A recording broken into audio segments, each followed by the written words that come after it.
नमस्कार बच्चों, SKV number 1 चांद नगर स्कूल में आज फिर से हिंदी की कक्षा में आप सभी लोगों से बातचीत होगी और आज हम फिर से पढ़ेंगे अपना पाठ 5 चिट्ठियों की अनूठी दुनिया। बच्चे, जो आपको पाठ पढ़ाया जा रहा है, आपको जो उससे गद्यांश मिलता है और उसके प्रश्न उत्तर करने हैं, तो आप जब उस गद्यांश को अच्छे से पढ़ेंगे तभी आप उन प्रश्नों का उत्तर दे पाएंगे।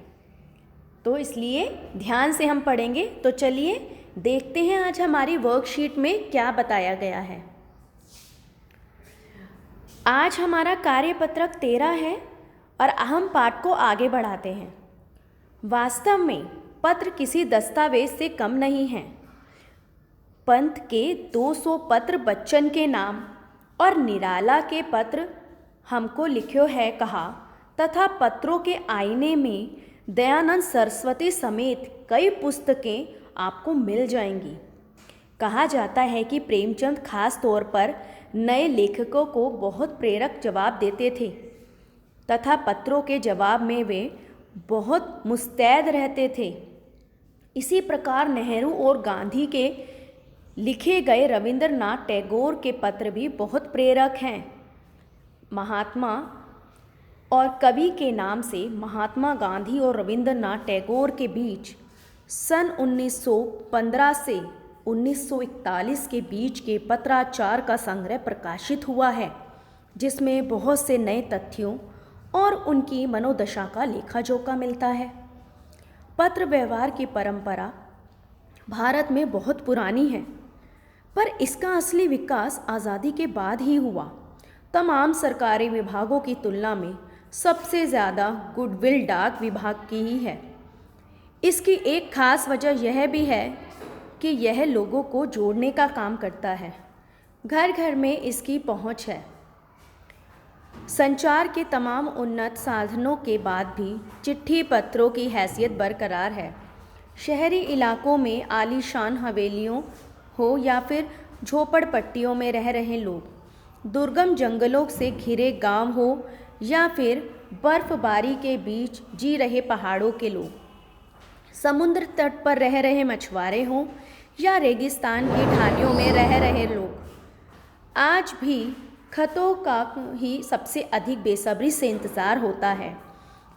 एक दो नहीं, करोड़ों लोग खेतों और अन्य सेवाओं के लिए रोज़ भारतीय डाक घरों के दरवाज़ों पर पहुंचते हैं और इसकी बहुआयामी भूमिका नज़र आ रही है।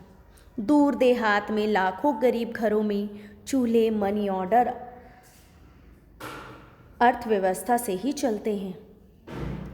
गांवों या गरीबों बस्तियों में चिट्ठियों या मनी ऑर्डर लेकर पहुंचने वाला डाकिया देवदूत के रूप में देखा जाता है। तो बेटा, हमने देखो यहाँ पे गद्यांश पढ़ा, इसमें मैं बहुत सारी बातें बताई। तो पहले हम एक बार ज़रा शब्दार्थ देखते हैं और फिर समझते हैं कि आज हमें कौन कौन सी महत्वपूर्ण बातें बताई गई हैं। दस्तावेज मतलब होता है प्रमाण पत्र। प्रेरक मतलब जो हमें प्रेरणा देता है। मुस्तैद मतलब तत्पर रहने वाला, मतलब जल्दी एकदम से जवाब दे। संग्रह मतलब जमा करना। प्रकाशित मतलब छापना। तथ्य मतलब सच, यथार्थ या सत्य। मनोदशा जो मन की दशा हो। लेखा जोखा, हिसाब किताब। गुडविल डाक विभाग, अनौपचारिक पत्र का विभाग जिसमें पत्र भेजे जाते हैं। उन्नत मतलब समृद्ध। आलीशान, शानदार। दुर्गम जहाँ पहुँचना कठिन हो। ढानियों जहाँ कच्चे मकानों की बस्तियाँ हों। बेसब्री, अधीरता जो वेट नहीं कर पाती।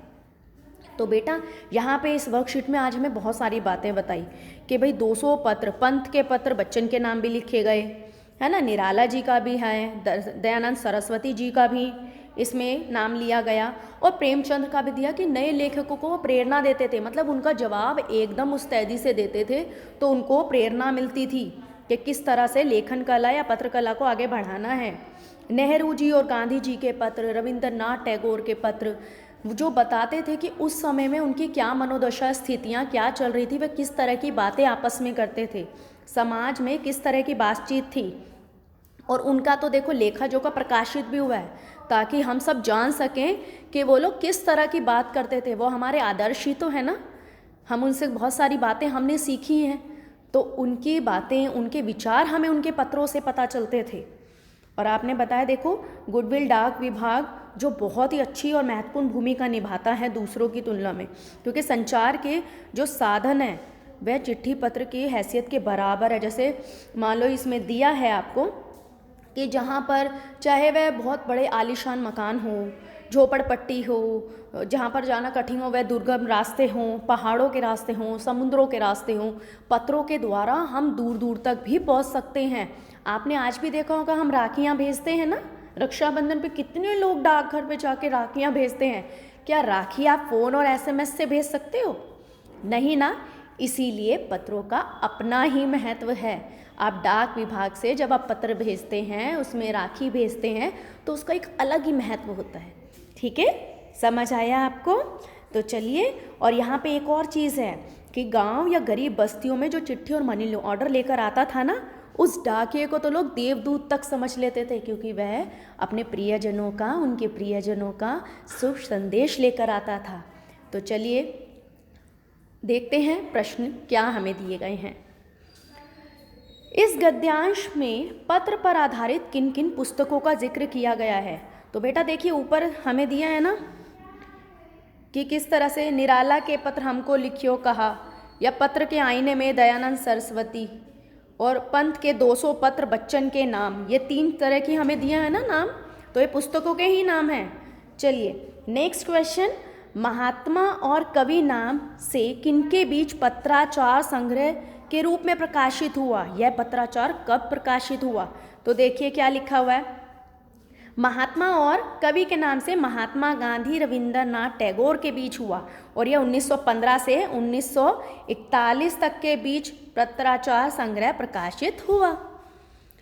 डाकिये को देवदूत के रूप में क्यों देखा जाता है? तो देखिए नीचे दिया है हमें लाइन में कि ये दूर देहात और गरीब घरों में भी चूल्हे मनी ऑर्डर की वजह से ही जलते थे, इसलिए गरीब और बस्तियां चिट्ठी और मनी ऑर्डर को जो पहुंचाने वाला डाकिया था उसको देवदूत समझते थे। समझ आया आपको? प्रश्न नंबर 4, लोगों को जोड़ने का काम कौन करता है और कैसे? भाई लोगों का जोड़ने का काम पत्र करते हैं। कैसे? क्योंकि दुर्गम स्थानों पर, चाहे वह पहाड़ी इलाका हो, समुद्री इलाका हो, कोई भी इलाका हो, वहाँ पर पत्र पहुँच ही जाते हैं, जो अपने प्रियजनों से संबंध स्थापित करने का एक उत्तम साधन है। गतिविधि देखिए, इस पाठ के आधार पर और वर्तमान स्थिति के अनुसार लिखिए कि चिट्ठी या पत्र लोगों को जोड़ने का काम कैसे करते हैं। तो भाई आपने पूरा पाठ पढ़ा है, तो अब आप खुद से बताएंगे कि किस तरह से चिट्ठी और पत्र लोगों को जोड़ने का काम करता है। समझ आया? ये गतिविधि है आपकी, इसमें आपकी लेखन कला देखी जाती है, उसको बढ़ावा दिया जाता है। तो आप ये खुद से लिखेंगे जो आपको पाठ में समझ आया वो। ठीक है बच्चों?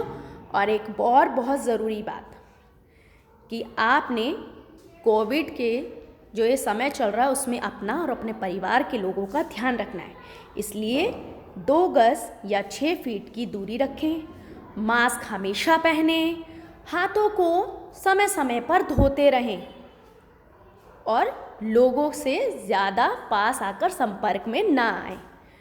ठीक है? और इन नियमों का पालन करें। देखिए, वॉश हैंड, कवर अ कफ और सोशल डिस्टेंसिंग का फॉलो करेंगे। स्टे एट होम, अगर ज़रूरत नहीं है तो घर पर रहें, बाहर ज़्यादा ना निकलें। अगर कफ और आपको कफ लग रहा है, नोज़ में कोल्ड लग रहा है, तो आप उसे कवर करें। अगर आपको छींक आती है तो आप उसे कवर करें, अपनी नोज़ को कवर करें, फिर छींकें, ताकि जर्म्स दूर तक ना फैलें। समझ आया? और हाइजीनिक रहें, सफाई का ध्यान रखें। चलिए बच्चे, घर पर रहें, पढ़ते रहें और स्वस्थ रहें।